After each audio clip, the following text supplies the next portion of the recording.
You're doing everything right. You're chugging water. And somehow you get weaker. Cramps creep in. Your heart rate climbs for the same pace. You're peeing constantly, yet you still feel thirsty. That is the most frustrating contradiction in training. More water should fix it, but sometimes it makes you worse. The problem is not your effort. It's that water alone can push your body in the wrong direction when you're sweating hard, and by the time thirst screams at you, you're already behind. Moving to slide 2. Thirst is a lagging signal. Sweat losses can stack up fast, but your brain doesn't always demand fluid at the same speed, especially during hard intervals when adrenaline is high. Dry mouth can also mislead you. You can have a wet mouth and still be underhydrated, or a dry mouth from breathing hard even if you're not. Cold water adds another trick. It can briefly numb the mouth and throat, so you feel fixed before your body actually is. Then you underestimate how much you've lost and you keep pushing, thinking you're covered because you drank. If you wait to drink only when thirst is loud, you often start the catch-up game too late, and what you replace matters as much as the volume. Moving to slide 3. When you sweat, you are not just losing water. You are losing electrolytes, and sodium is the big one. Sodium leaves with sweat, and chloride follows it to keep electrical balance. Potassium does change too, but usually much less in sweat compared to sodium. Here's why that matters for performance. Water distribution in your body follows electrolytes. Sodium helps hold fluid in the bloodstream and the space around cells. As sodium drops from heavy sweating, your blood volume can fall, even if you're still sipping water. Less blood volume means less delivery of oxygen and less ability to dump heat through the skin. Your heart rate rises to compensate, and the same workload suddenly feels harder. Meanwhile, your nerves and muscles rely on the right electrolyte environment to fire smoothly. When that balance drifts, cramps and that dead legs feeling get more likely, especially late in a session. This is why replacing sweat with plain water can miss the real loss, and sometimes it sets you up for the next problem. Moving to slide 4. The dilution trap is what happens when you pour in lots of plain water while sodium is being lost. Your blood sodium concentration can drop because you're adding water faster than you're replacing salt. When that happens, water shifts into cells to equalize concentration. That includes brain cells. Even a mild drop can tank performance quickly. You feel foggy, your coordination gets sloppy, you may get a headache, and your stomach can start feeling off. At the same time, the kidneys try to protect sodium and dump water, so you can end up peeing a lot and still not feeling right. The fix is not to stop drinking. It's to match your fluid with sodium during long or sweaty sessions, so what you drink actually stays useful in the right compartments. If you've ever felt worse the more you drink, it was rarely too much effort. It was often too much plain water for the situation. Moving to slide 5. Your gut has limits. You can only absorb fluid so fast, and if you exceed it, you get that sloshy, heavy stomach that ruins intensity. Big chugs can also slow you down, because a fuller stomach can feel uncomfortable when you're working hard. Small, frequent sips usually land better. A little sugar can help pull water across the gut wall, and sodium speeds absorption too, which is why the right mix often feels better than water alone. In heat, these limits matter even more. Moving to slide 6. When it's hot, every mistake costs more. You sweat more per minute, and that sweat carries sodium with it. So even if you bring the same bottle you always bring, the math changes fast. As you dehydrate, plasma volume drops, and your heart has to beat more times to deliver the same oxygen. That's why your heart rate drifts up even if you hold the same pace, and why that pace suddenly feels like work. The move is to prioritize cooling early, not after you're already cooked. Start shaded when you can. Slow the first 10 to 15 minutes so your sweat rate can ramp without spiking effort.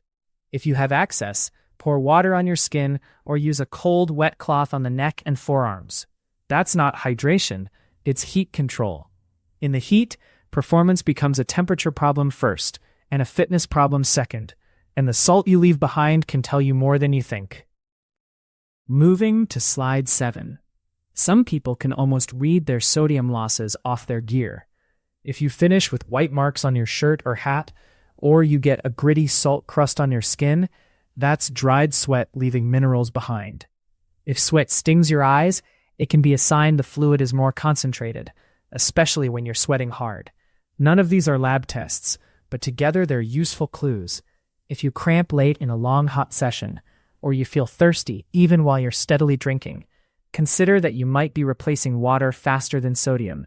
That can make your drinks feel like they don't work, because your body still wants electrolytes to help hold onto fluid and support normal nerve and muscle function. Actionably, match your plan to your pattern. If you regularly see salt stains or crust, use a sports drink with sodium, or add sodium to your bottle, especially for longer sessions. And when you do drink, spread it out, because big boluses can slosh and still leave you short, where it matters when fatigue starts to creep in. Moving to slide 8. Cramps are messy. They're not just low water. Fatigue changes how your nerves control muscle, and that can trigger cramping even when hydration is decent. Sodium loss can contribute, especially in long hot sessions, but pacing errors are a huge driver.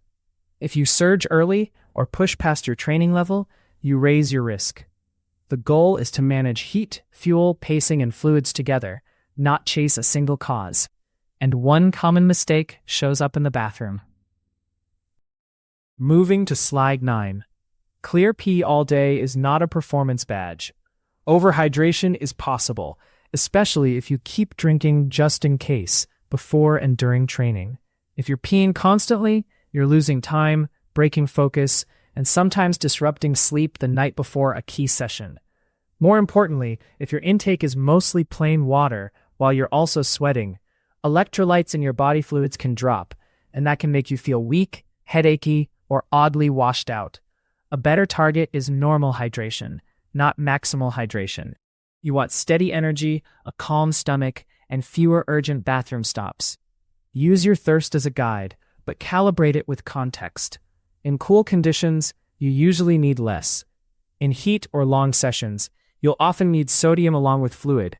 If your urine is consistently crystal clear and frequent, pull back a bit on preloading with water and shift toward drinking with food and sodium. Hydration should support the session, not run your day. Moving to slide 10. Before you train, do a quick check.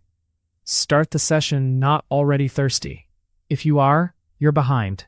Drink with a meal or snack, because food slows fluid delivery and helps you retain what you drink. If you're a salty sweater or it's hot, include sodium. That can be a sports drink, salty food, or measured electrolytes. Avoid last-minute chugging. It often just sends you to the bathroom and leaves your stomach heavy. Instead, sip in the hour or two before you start. Finally, know your session length. Short and easy usually needs very little.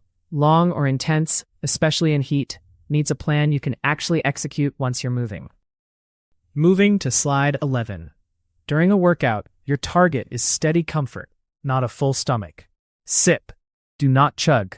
A few mouthfuls every few minutes is usually easier on your gut and keeps absorption smooth.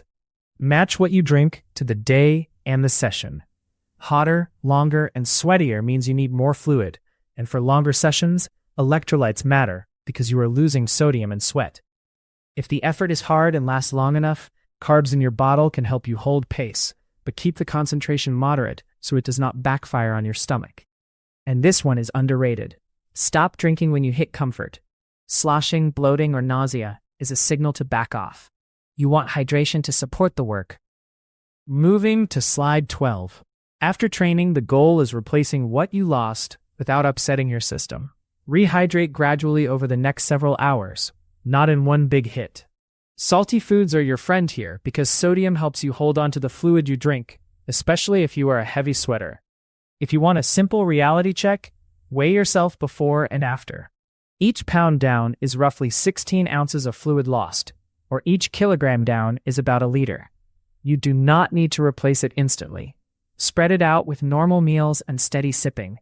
Watch your body's red flags. A headache, nausea, dizziness, or a puffy, overfull feeling can mean your approach is off. Either too little, too much, or not enough salt. The win is waking up normal the next day, not forcing a perfect number tonight. Moving to slide 13. To build a plan you can trust, Change one variable per week. Keep everything else the same, then test. Log the heat, humidity if you can, session duration, and how hard it felt. After each workout, note your thirst, any cramps, bathroom frequency, and whether your stomach felt calm. When you adjust, start with sodium first, not more water. Many people try to fix everything by drinking more, then end up bloated or undersalted. Try adding a bit more sodium to your drink or pairing water with salty food, then reassess. If performance and recovery improve, keep it. If it feels worse, roll it back. Your plan should be repeatable on busy days, not a complicated ritual that only works in perfect conditions. When it's simple, you actually do it. Moving to slide 14. Stop chasing more water like it is the whole answer. Water is one piece. Performance, comfort, and recovery are the signal. Avoid fear drinking, where you keep sipping just because you are worried. Plan for your sweat, then execute calmly. Consistency beats extremes every time. If this helped, subscribe for more evidence-based training and nutrition. Comment with your typical workout length and climate, and I will suggest a starting hydration setup. This content is for general education only and is not medical advice. If you have medical conditions or symptoms, talk to a licensed healthcare professional. Stabilize glucose. Unlock real energy.